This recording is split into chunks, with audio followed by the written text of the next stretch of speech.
Let's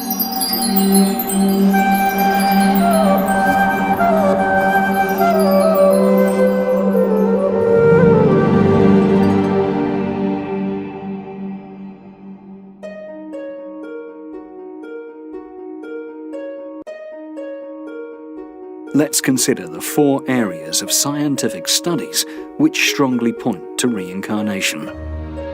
1. Hypnotically induced past life memories. 2. Spontaneous past life memories. 3. Near-death experiences and out-of-body experiences. And 4. The phenomenon of consciousness. Let us consider the first, hypnotically induced past life memories. When trained hypnotists help people to recollect their past going back to their childhood, infancy, and earlier, research has shown that more than 90% of all hypnotizable persons furnish memories that indicate previous lives. The past life is accessed through accessing the subconscious. And because subconscious has all the memories, perfect memory bank, from the time we started our journey as a human being. Let's turn to the second, spontaneous past life memories among children. I worked with several children. They all remembered their last life. It was amazing. And then when they go to school, they sort of get brainwashed and forget it. Only later, 20 or 30 years, should they experience some spontaneous memory or undergo hypnotic experience, do they remember? But my experience with children is up until they go to school, almost all of them had some glimmer and could tell me what they were, who they were, and what they did in their past life. Let's move on to the third among the scientific evidences for reincarnation: near-death experiences, NDEs, and out-of-body experiences, OBEs. Near-death experiences, or NDEs, are experiences of extraordinary visions and perceptions during periods of unconsciousness among people who are medically dead or nearly dead, due to causes like accidents, diseases, surgeries, or attempted suicides. These people returned from the dead or the near-dead to tell us their amazing experiences. NDEs and OBEs have been investigated by researchers from across the globe. All of us people investigating near-death experiences see the same pattern of elements.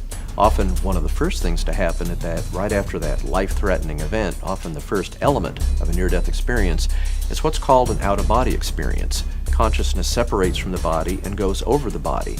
From that vantage point, they can see ongoing earthly events, which may include their own frantic resuscitation efforts. After that, they may go into or through a tunnel. Often at the end of the tunnel is a beautiful, mystical, unearthly light. And then once they pass into that area of light, they may be in unearthly landscapes. Often they're described as being beautiful without any comparison on Earth. There may be colors there that are so beautiful that they don't even exist on Earth. They may hear music so lovely that it is beyond anything possible on Earth. In these unearthly realms, they may have what's called a life review, where they see part of their prior life. They may see their deceased loved ones. They may have joyous reunions that people they knew on Earth who died. And then ultimately, at the end of their experience, they often have to make a decision about returning to their earthly life or not. Could the mind which splits apart from the physical brain be, in essence, the soul, which continues to exist after final bodily death, according to some religious doctrines? Let's now discuss the fourth scientific evidence for reincarnation, the phenomenon of consciousness. Many scientists today assume that consciousness is produced by the brain, but this assumption has neither been demonstrated experimentally nor explained theoretically to any reasonable degree of satisfaction. But now there's an increasing number of scientists in various fields who dare openly to challenge this old paradigm.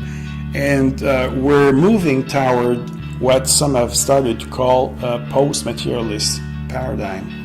And now meetings are being organized and books are being prepared with regard to this post-materialist paradigm. So I can predict that it's only a matter of decades before we have a new scientific revolution, and this time it will be about mind, consciousness, and spirit. And it will be probably the most important conceptual revolution that we've ever had in the history of humankind.